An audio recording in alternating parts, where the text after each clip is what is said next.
Good afternoon. So we're all probably very excited about the new CME Black Sea wheat and corn contracts that are being listed. We've been here before, so we've tried the whole Black Sea wheat futures, and most of you will be aware that they didn't work out so well. They didn't get that trading activity, and eventually the contract dissipated away. It was a physically delivered contract that basically, if you bought or sold it, you would either have to make delivery or take delivery out of the Black Sea. And that is a concern for a lot of people, making or taking delivery out of the Black Sea. So that's one of the reasons maybe why it didn't succeed so well. Now, this new hedging tool is not going to have any physical delivery associated with it. That's not very typical in the agriculture markets. You look at Chicago corn, wheat, Matif rapeseed, and so on and so on. They're all physically delivered. In this case, it's going to be what they call cash settled. So like I say, this is quite new to the agriculture sector, but when you look at the energy market, it's actually quite common to have cash settled swaps. Some examples will be ULSD swaps here in Europe, Eurobond gasoline swaps. There's even some dairy swaps that are quite effective at the moment here in Europe, listed on the Eurex exchange. So we have milk, or rather dairy, swaps that are cash settled at the moment and in the market being actively traded.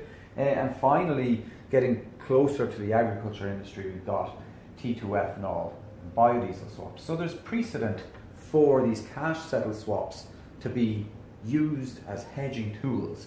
So how do they work? Very simply, cash settled swaps take a price reference from a reputable source. Okay, so you try find an entity that gives a reliable source of price.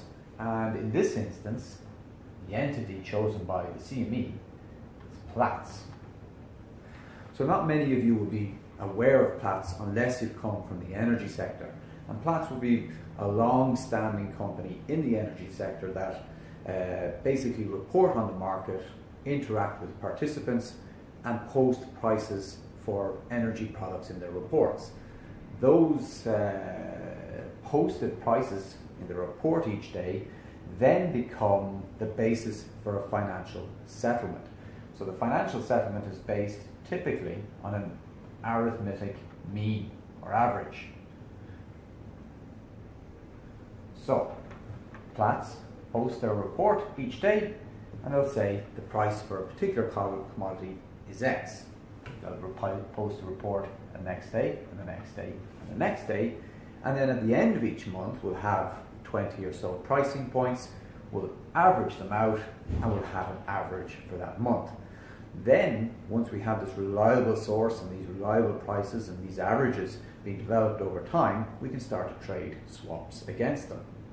And they will act somewhat like futures. You can buy them, you can sell them.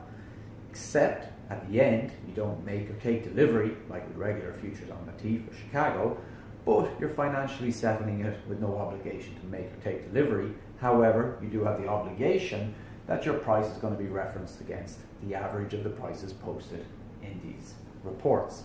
And that's exactly how they'll work in this instance as well. Platts are going to produce a report, or they are producing a report, where every day they're posting the price for Black Sea wheat and for Black Sea corn.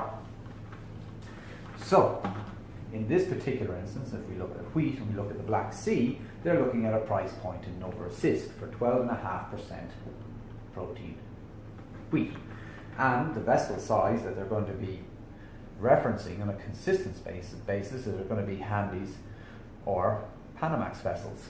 Okay, and then they're going to equalize everything back for a 25,000 ton vessel, FOB Novorossiysk here in the eastern Black Sea.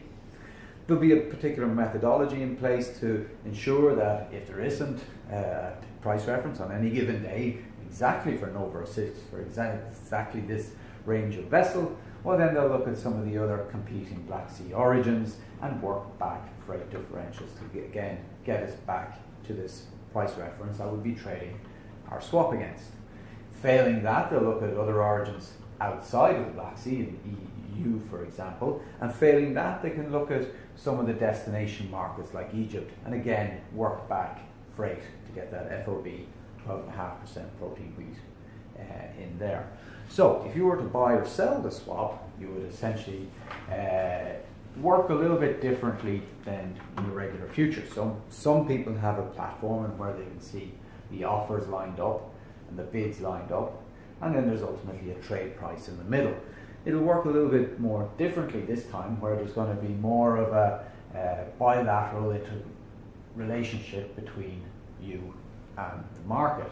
So you can have a buyer and a seller, and they're not going to a platform, but they'll large part be going to an intermediary broker, where the participants are giving their interest to buy or sell to the broker, and then the broker will, when a trade comes, post that on the CME Clearport platform.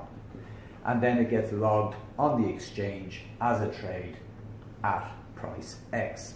At the end of the whole process, whether you're long or you're short, your position is going to be compared to that final average, which is either going to be a full month average or a half month average.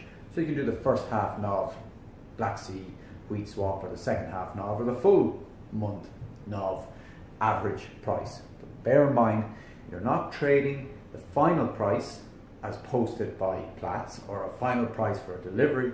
You're trading an average, the average price for the full month or the average price for a half month.